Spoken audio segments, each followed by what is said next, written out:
Malakas na ang benta ng mga pailaw at paputok sa Bocaue, Bulacan.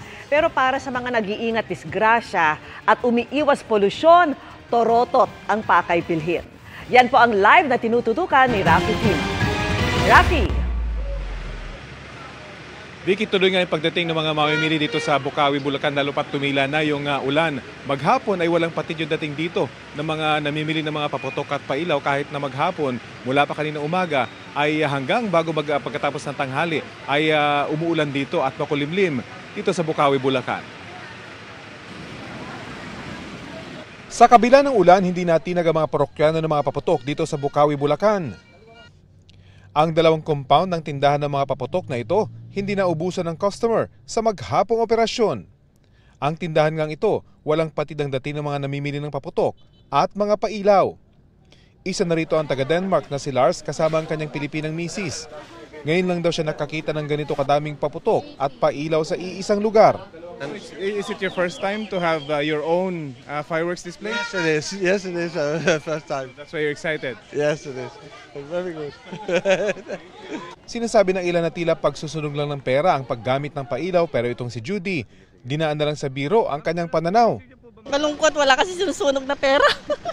Bulto rin ang binili ng iba dahil kapag mas matagal daw na may fireworks display, mas masayaan nila. Magsisimula siguro kami mga 11. 11? Oo, 11. Tapos? Mga hanggang 12 in the midnight. So masusustain nyo na yun sa dami ng mga binili nyo? Madami masyado kami nabili ngayon eh. Parato din sa mga kapitbahay din namin, gusto-gusto nila yon. Mama, magpapaputok ba kayo sa New Year? Sige mama, manonood na lang kami. Sa hilerang ito ng mga tindahan, ramdam daw nila ang lakas ng benta. Mas mura raw kasi ang paputok ngayon kumpara noong mga nakarang taon. Pero bukas, posibleng magmahal na raw ito. Mas tataas pa po. Kasi pag naubusan po kami ng stock, pag humango po kami, tinataasan din po kami ng supplier. Sir, mamaya po sarado na kami kasi mauubos na to. Nag-uubos na lang po kami. Hanggang maubos lang? Opo, hanggang maubos na lang po, tapos magsasara na po. Sumasabay naman sa mga nagbebenta ng paputok ang mga nagbebenta ng torotot. Kahit ulan, magagamit pa rin kahit nasa loob ng bahay. Pag ganun lang, paputok kahit ano mo sa loob yun, bawal yun. Opo, pag sa labas din, mababasa o paano masindihan yun. Vicky, 24 oras na magiging operasyon ilang tindahan dito, lalo na yung mga may stock pa ng pailaw at mga paputok.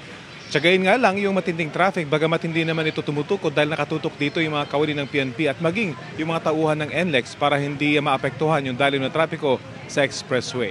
Yan ang latest mula dito sa Bocaue, Bulacan. Vicky? Maraming salamat sa iyo, Rafi Tima.